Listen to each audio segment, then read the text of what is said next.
नमस्कार दोस्तों, कैसे हैं आप सभी लोग। उम्मीद है आप सभी मस्त होंगे। तो चलिए बच्चों स्टार्ट करते हैं आज का लेक्चर। लेकिन इससे पहले हम आपको बता दें कि अभी तक हम सॉल्यूशन चैप्टर से टोटल 2 लेक्चर्स अपलोड कर चुके हैं। एंड आज का जो लेक्चर है वो हमारा लेक्चर नंबर 3 होगा, ठीक। और हम इसके साथ साथ बता दें आपको, देखिएगा लास्ट 2 लेक्चर्स में हमने सबसे फर्स्ट लेक्चर में तो उसका सॉल्यूशन चैप्टर का इंट्रोडक्शन पार्ट पढ़ा था। एंड सेकेंड लेक्चर में जो है हम कंसंट्रेशन टर्म्स को कर रहे थे। एंड वहाँ पर हमने, आप याद करिएगा, हमने जो कंसंट्रेशन टर्म्स थे इनको टोटल 2 कैटेगरीज में कैटेगराइज कर दिया था। एंड फर्स्ट कैटेगरी हमने रखी थी टेम्परेचर डिपेंडेंट कंसंट्रेशन टर्म्स की, और सेकेंड कैटेगरी थी हमारी टेम्परेचर इंडिपेंडेंट कंसंट्रेशन टर्म्स की, ठीक है।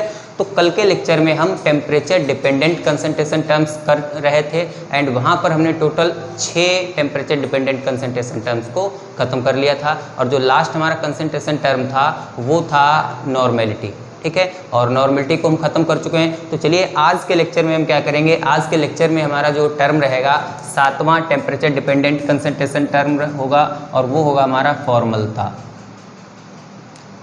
फॉर्मलता, ठीक है। इंग्लिश में अगर इसको कहें तो हम कह सकते हैं फॉर्मेलिटी, फॉर्मेलिटी, ठीक है। तो हेडिंग लगा दीजिएगा आप लोग फॉर्मेलिटी, ठीक है। और इससे पहले हम एक बार फिर से आपसे कहना चाहेंगे कि अगर आपने अभी तक हमारे चैनल को सब्सक्राइब नहीं किया है तो सब्सक्राइब कर दें, और वीडियो को शेयर करें ज़्यादा से ज़्यादा फ्रेंड्स में, ताकि जितने भी हमारे पुराने व्यूअर्स हैं वो फिर से एक बार वापस आ सकें। आप सभी लोग जानते ही हैं कि जो हमारा पहला चैनल था यूट्यूब का वो डिलीट हो चुका है।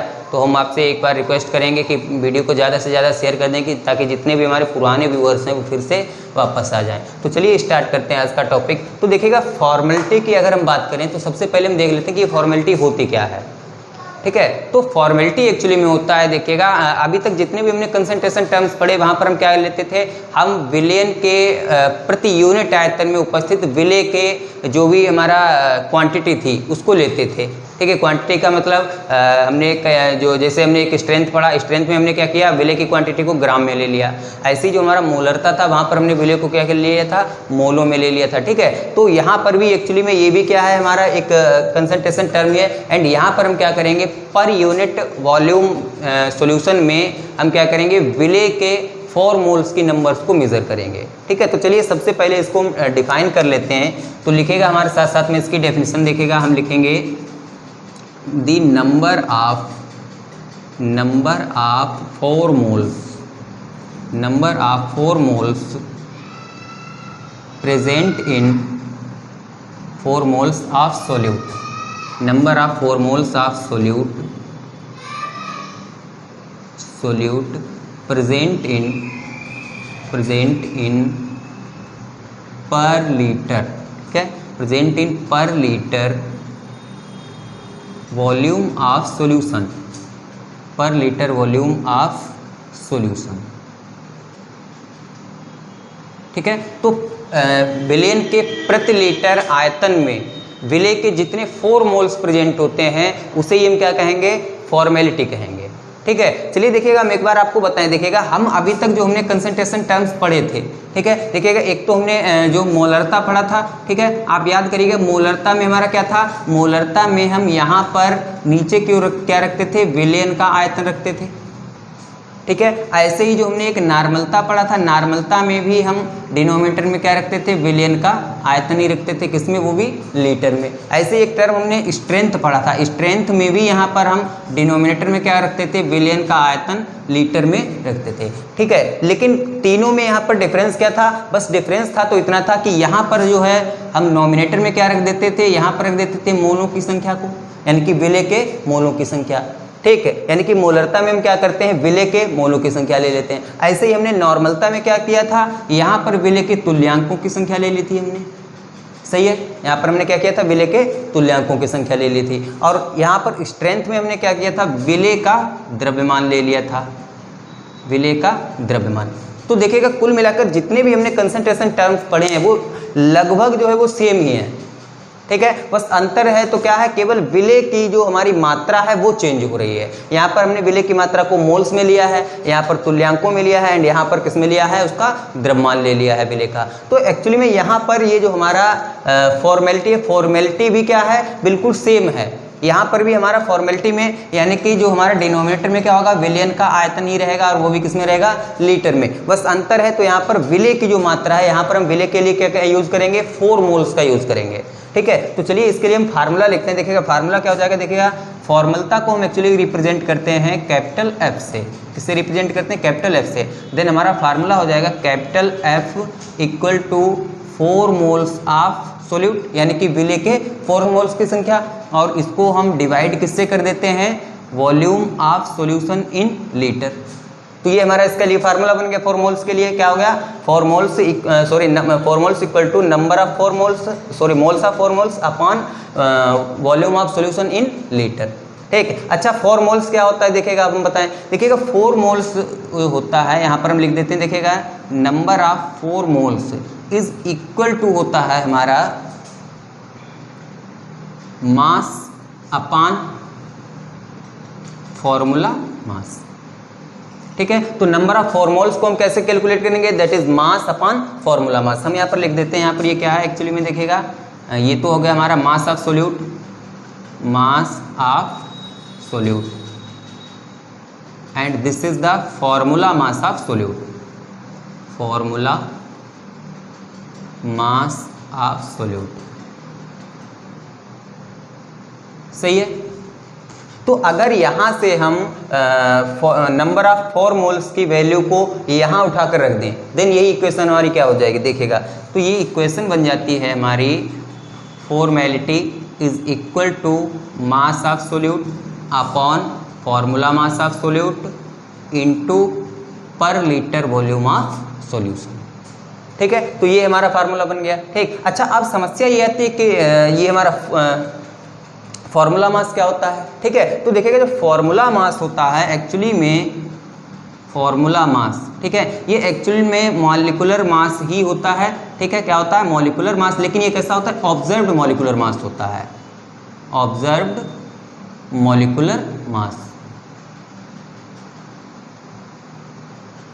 ठीक है, तो फार्मूला मास क्या होता है, फार्मूला मास एक्चुअली में होता है ऑब्जर्व्ड मॉलिक्यूलर मास। ठीक है, अब समस्या ये आती है कि ऑब्जर्व्ड मॉलिक्यूलर मास क्या है। देखिएगा आप याद करिएगा, हमने जो अभी तक जितने भी कंसंट्रेशन टर्म्स पढ़े हैं, ठीक है, वहाँ पर जो हमने मॉलिक्यूलर मास लिया है वो एक्चुअली में कैसा लिया था, वो सभी के सभी मॉलिक्यूलर मास हमने लिए थे थ्योरेटिकल। ठीक है, और यहाँ पर हमने बस क्या ले लिया, यहाँ पर हमने ले लिया है ऑब्जर्व्ड मॉलिक्यूलर मास। ठीक है, तो फाइनली अगर इसी फॉर्मूले को हम लिखें तो हम इस तरीके से लिख सकते हैं, that F equal to mass of solute upon molecular mass of solute which is observed into per litre volume of solution. ठीक है, तो ये हमारा फार्मूला बन जाता है फॉर्मेलिटी का। ठीक है, अब यहाँ पर देखिएगा हम आपको जरा ये समझा देते हैं कि ये ऑब्जर्व्ड मॉलिक्यूलर मास एक्चुअली में क्या होता है। तो देखिएगा ऑब्जर्व्ड मॉलिक्यूलर जो मास जो होता है वो एक्चुअली में हम क्या करते हैं, किसी मीटर के थ्रू या कोई प्रैक्टिकल करके जो मास हम मॉलिक्यूलर मास हम कैलकुलेट करते हैं प्रैक्टिकली, ठीक है, तो वो क्या कहलाता है, हमारा ऑब्जर्व्ड मॉलिक्यूलर मास होता है। लेकिन जिस मॉलिक्यूलर मास को हम थ्योरेटिकली प्रूव करते हैं, ठीक है, थ्योरेटिकली निकालते हैं, कैलकुलेट करके निकालते हैं, तो वो हमारा कैसा हो जाता है, थ्योरेटिकल मॉलिक्यूलर मास हो जाता है। ठीक है, जैसे कि देखिएगा हम आपको एक एग्जांपल लेते हैं। सपोज हमने मॉलिक्यूलर मास कैलकुलेट कर रहे हैं हम NaCl का। ठीक है, हम मॉलिक्यूलर मास किसका कैलकुलेट कर रहे हैं, NaCl का। अच्छा, NaCl का जब भी हमें मॉलिक्यूलर मास कैलकुलेट करना होता है तो क्या करते हैं हम सीधे से, हमें पता है कि सोडियम का एटॉमिक मास कितना होता है, दैट इज 23, एंड क्लोरीन का मॉलिक्यूलर मास कितना होता है, दैट इज 35.5। ठीक है, क्यों, क्योंकि ये देखिएगा ये हमें जो एटॉमिक मास होते हैं ये हमारे गिवन होते हैं पीरियोडिक टेबल में, ये सारे एटॉमिक मास हम जो हैं वो हमारे गिवन हैं। ठीक, और हम क्या करते हैं सीधे इनकी जो गिवन वैल्यू होती है थ्योरेटिकली जो हमें पता है, ये वैल्यू क्या कैसी है, ये तो हमें थ्योरेटिकली पता होती है, और थ्योरेटिकली इतनी वैल्यूज को हम यहाँ पर प्लेस कर देते हैं। देन इसका जो हमारा मास आ जाता है, मॉलिक्यूलर मास, वो कितना आ जाता है, 58.5। तो ये 58.5 जो है एक्चुअली में आप खुद ही देखेगा यहाँ पर क्या हमने कोई एक्सपेरिमेंट किया है, नहीं किया है। ठीक है, हमने बस क्या किया, ये थ्योरेटिकली जो वैल्यूज थी हमने इन वैल्यूज को रख दिया और हमारा मॉलिक्यूलर मास इसका निकल आया। तो ये एक्चुअली कैसा किया, ये हमने थ्योरेटिकली इसको निकाला है। लेकिन अगर सोचिएगा इसी के मॉलिक्यूलर मास को हम क्या करते हैं, कोई प्रैक्टिकल करके, और प्रैक्टिकल करके इसका फिर जो है इसको कैलकुलेशन करते हैं। ठीक है, तो जो मास हम प्रैक्टिकली निकालेंगे, ठीक है, उसको हम क्या कहेंगे, उसको हम कहेंगे ऑब्जर्व्ड मॉलिक्यूलर मास। ठीक है, तो सिंपल सी लैंग्वेज में हम अगर कहें कि जो मास हम कैलकुलेट करके निकालते हैं वो हमारा क्या कहलाता है, थ्योरेटिकल मॉलिक्यूलर मास कहलाता है, एंड जिस मास को हम प्रैक्टिकल के थ्रू निकालते हैं वो क्या कहलाता है, हमारा ऑब्जर्व्ड मॉलिक्यूलर मास होता है। सही है, तो चलिए ये तो हो गया हमारा मॉलिक्यूलर ऑब्जर्व्ड मास। ठीक है, अच्छा तो फाइनली ये देखेगा हमारा फॉर्मेलिटी का फार्मूला भी हमने सीख लिया। ठीक, और ओवरऑल ये जो है हमारे जितने भी टेम्परेचर डिपेंडेंट कंसंट्रेशन टर्म्स थे वो आई थिंक खत्म हो चुके हैं, लेकिन हाँ इसके बाद एक और हमारा छोटा सा टेम्परेचर डिपेंडेंट कंसंट्रेशन टर्म बचा है, that is ppm volume by volume and ppm weight by volume. ठीक है, उसको करने से पहले चलिए एक छोटा सा टॉपिक और हम यहाँ पर कर लेते हैं। देखिएगा तो हेडिंग लगा दीजिएगा, देखिएगा हम क्या करते हैं फॉर्मेलिटी में एंड नॉर्मेलिटी में रिलेशन फाइंड आउट कर लेते हैं। तो हेडिंग लगा दीजिएगा आप relation between formality and normality and molarity. ठीक है, तो हमें फॉर्मेलिटी में एंड मोलैरिटी में रिलेशन को फाइंड आउट करना है। ठीक है, यानी कि हिंदी में अगर कहें तो फार्मलता और मोलरता में हमें संबंध बताने हैं। ठीक है, तो चलिए देखते हैं इसको। देखिएगा सबसे पहले आप बताइएगा जो हमारा फॉर्मेलिटी के लिए फार्मूला क्या आया था। फॉर्मेलिटी के लिए जो फार्मूला था वो हमारा था that is mass of solute upon molecular mass of solute which is observed into per litre volume of solution. ये फार्मूला हमारा किसके लिए था, फॉर्मेलिटी के लिए था। लेकिन याद करिएगा आप कि हमने मोलैरिटी के लिए फार्मूला क्या लिखा था, that is molarity equal to mass of solute upon molecular mass of solute, ठीक है, into per litre volume of solution. और एक्चुअली में जो यहाँ पर मॉलिक्यूलर मास हम लिए थे मोलैरिटी में, ठीक, ये मॉलिक्यूलर मास कैसा होगा, ये मॉलिक्यूलर मास होगा हमारा थ्योरेटिकल वाला। तो हम सिंपली इसको लिख देते हैं theoretical molecular mass of solute. सही है, तो ये हमारा फार्मूला था। अच्छा हम यहाँ पर क्या करते हैं, देखिएगा हम दोनों का रेशियो ले लेते हैं, यानी कि फॉर्मेलिटी एंड मोलैरिटी का क्या करते हैं, हम रेशियो ले लेते हैं। देन ये वैल्यूज हमारे क्या हो जाएंगे, देखिएगा ये हमारा फॉर्मेलिटी इक्वल टू क्या हो गया, W upon M observe into per litre volume of solution. ठीक है, एंड अगर हम मोलैरिटी की वैल्यू यहाँ से रखें यहाँ पर, देन ये क्या हो जाएगा, देखिएगा that is mass of solute upon molecular mass of solute which is theoretical into per litre volume of solution. सही है, अच्छा अब यहाँ से देखेगा हमारा W से W कैंसिल एंड Bl से Bl कैंसिल। तो हमारे पास ओवरऑल बचा क्या, देखेगा हमारे पास यहाँ पर बचा है ऑब्जर्व्ड मॉलिक्यूलर मास एंड यहाँ से बचा है थ्योरेटिकल मॉलिक्यूलर मास। अब आप सोचिएगा कि इसको जब हम ऊपर ले जाएंगे तो ये कैसा हो जाएगा, ऊपर उल्टा कर जाएगा। देन हमारे पास ये बचेगा क्या, देखिएगा हमारे पास बच जाता है theoretical molecular mass upon observed molecular mass. तो ये देखिएगा एक बहुत ही इंपॉर्टेंट रिलेशन हमारा आ गया है किसके किसके बीच में, फॉर्मेलिटी एंड मोलैरिटी के बीच में। ठीक, अच्छा अब एक चीज़ ध्यान करिएगा, ठीक है, हालांकि अभी हमने नहीं किया है, लेकिन जो हमारा theoretical molecular mass and observed molecular mass का जो रेशियो होता है, इस रेशियो को ही हम कहते क्या है, इस रेशियो को हम कहते हैं वान हाफ फैक्टर आई। ठीक है, क्या कहते हैं, वन हाफ फैक्टर यानी कि आई। ठीक है, तो अगर फाइनली यहाँ से इसकी हम वैल्यू रख दें, देखिएगा अब ये हमारे पास फार्मूला क्या मिल जाएगा हमें, देखिएगा हमें फार्मूला मिल जाएगा यहाँ से F upon M equal to I, यानी कि वन हाफ फैक्टर। ठीक, और फाइनली अगर मोलैरिटी को इधर हम ले जाएं, देन हमारा फॉर्मेलिटी इक्वल टू क्या हो जाएगा, molarity into one half factor. ठीक है, तो ये देखेगा हमारे फॉर्मेलिटी में एंड मोलैरिटी में रिलेशन को हमने कैलकुलेट कर लिया। और फाइनली देखेगा अगर हमें कोई क्वेश्चन दिया जाए, ठीक है, और उसका अगर हमें मोलैरिटी पता है और हमसे फॉर्मेलिटी पूछी जाए, तो बस हमें क्या है, हमें अगर वन हाफ फैक्टर की वैल्यू पता है तो सीधे ही वैल्यू को हम कैलकुलेट कर सकते हैं। ठीक है, बहुत ही इंपॉर्टेंट रिलेशन है, नोट कर लीजिएगा इसको आप। ठीक है, तो जल्दी से इसका स्क्रीनशॉट ले लीजिएगा। फिर हम नेक्स्ट टॉपिक भी अपना जो लास्ट कंसंट्रेशन टर्म बचा हुआ है टेम्परेचर डिपेंडेंट में, ठीक है, उसको भी ख़त्म कर लेते हैं। तो चलिए ले लीजिएगा इसका स्क्रीनशॉट। तो चलिए दोस्तों लास्ट हमारा टेम्परेचर डिपेंडेंट कंसंट्रेशन टर्म बचा हुआ है, ठीक है, एंड जो कि है हमारा देखिएगा पीपीएम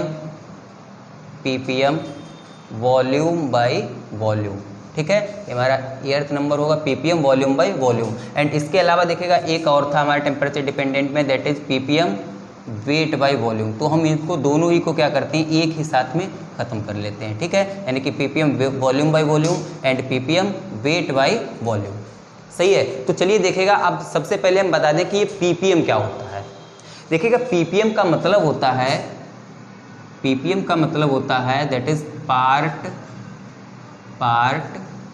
पर मिलियन, पार्ट पर मिलियन, ठीक है। तो पीपीएम का मतलब क्या होता है, पार्ट पर मिलियन, ठीक। अच्छा एक बात सोचिएगा, हमने जो परसेंटेज किया हुआ है, ठीक है, जो हमने पहला कंसंट्रेशन टर्म किया था परसेंटेज, ठीक है। तो परसेंटेज एक्चुअली में क्या होता है, देखिएगा परसेंटेज जो होता है वो हम क्या करते हैं, किसी भी वैल्यू को 100 के रेस्पेक्ट में कैलकुलेट करते हैं। परसेंटेज में हमने वहाँ पर क्या किया था, हमने वहाँ पर 100 के रेस्पेक्ट में कैलकुलेट किया था, मतलब पर 100 में किसी भी कंपाउंड के या किसी भी सब्सटेंस के कितने पार्ट होते हैं, ठीक है। तो उसको हम क्या कह देते थे, परसेंट कह देते थे। लेकिन यहाँ पर क्या है, पर मिलियन, एक मिलियन का मतलब 10 लाख, यानी कि प्रति 10 लाख में विलेय की कितनी मात्रा होगी, विलेय के कितने पार्ट होंगे, उसको हम क्या कह देंगे, पार्ट पर मिलियन, ठीक। ये टर्म हम यूज कब करते हैं, जब हमारी विलेय की जो मात्रा है, ठीक है, बहुत ही कम होती है, ठीक है। और जब बहुत ही कम होती है तो ऐसी कंडीशन में फिर हम क्या करते हैं, उसको पार्ट पर मिलियन में मेजर कर लेते हैं, ठीक है। यानी कि पर मिलियन जो पार्ट है सॉल्यूशन का, उसमें सोल्यूट के कितने पार्ट हैं, ठीक। तो उसी को हम क्या कहेंगे, पार्ट पर मिलियन कहते हैं, ठीक है। तो यहाँ पर देखिएगा एक्चुअली में अगर हम इसको डिफाइन करना चाहें तो क्या कह सकते हैं, देखिए डेफिनेशन लिख लीजिएगा, लिखेंगे the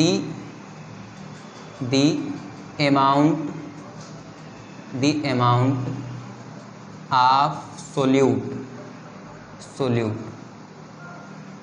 present in the amount of solute present in पर मिलियन पार्ट ऑफ सॉल्यूशन, ठीक है। तो पर मिलियन सॉल्यूशन के पार्ट में सोल्यूट की जितनी अमाउंट प्रेजेंट होगी उसी के वो हम क्या कह देंगे, पार्ट पर मिलियन, ठीक है। तो चलिए यहाँ पर दोनों के लिए हम फार्मूले लिख लेते हैं। देखिएगा पहला हमारा क्या है, पार्ट पर मिलियन यानी कि पीपीएम वॉल्यूम बाय वॉल्यूम, ठीक। इसके लिए फार्मूला क्या बन जाएगा, देखिएगा ppm volume by volume it means ये यहाँ पर ऊपर की ओर क्या होगा, नॉमिनेटर में हमारा, हमने कहा था नॉमिनेटर में हमेशा हम सोल्यूट लेते हैं, इट मीन्स जो यहाँ पर वॉल्यूम होगा वो किसका होगा, सोल्यूट का, ठीक है। तो यहाँ पर इसके लिए फार्मूला क्या बन जाता है, देखिएगा फार्मूला बन जाता है वॉल्यूम ऑफ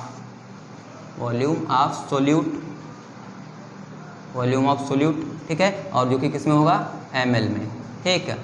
एंड डिनोमिनेटर में क्या हो जाएगा, ये हमारा ये हो जाएगा वॉल्यूम ऑफ सॉल्यूशन, ठीक है। तो यहाँ पर इसको लिख दीजिएगा वॉल्यूम ऑफ सॉल्यूशन, ठीक है। तो पार्ट पर मिलियन बराबर क्या हो गया, volume of solute and volume of solution. लेकिन देखिएगा हमें क्या करना है, हमें पर, आप सबसे पहले याद करिएगा जब हम परसेंट निकालते थे तो यहाँ पर क्या करते थे, यहाँ पर 100 से मल्टीप्लाई कर देते थे, ठीक। ये क्या हुआ हमारा, ये हमारा 100 के रेस्पेक्ट में वैल्यू निकल आती थी, ठीक। और जो 100 के रेस्पेक्ट में निकलती थी उसको हम क्या कहते थे, परसेंट कहते थे। लेकिन यहाँ पर आपकी हमें करना क्या, हमें तो पर मिलियन के रेस्पेक्ट में कैलकुलेट करना है, ठीक है। तो हम यहाँ पर करेंगे क्या, बस 100 की जगह पर मिलियन कर देंगे, यानी कि 10⁶। तो ये हमारा हो गया ppm volume by volume, that is volume of solute in ml upon volume of solution which is also in ml, ठीक है। और मल्टीप्लाई किससे कर देंगे इसको, जो है पर मिलियन से, ठीक है, यानी कि 10 लाख से इसको मल्टीप्लाई कर देते हैं, ठीक है। ऐसे ही देखिएगा जो दूसरा हम फार्मूला लिखते हैं इसके लिए भी लिख लेते हैं, that is ppm weight by volume, ठीक है। कुछ नहीं, यहाँ पर भी वही है, ये जो वॉल्यूम होगा किसका हो जाएगा, हमारा सोल्यूट का हो जाएगा, यानी सॉरी मास जो है वो किसका हो जाएगा, सोल्यूट का, यानी कि यहाँ पर हम कर देंगे मास of solute which is in grams and divided by volume of solution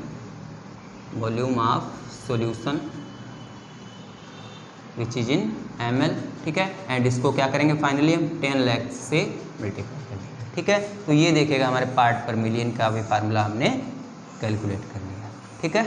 तो चलिए फाइनली दोस्तों हमने जो है टेम्परेचर डिपेंडेंट कंसंट्रेशन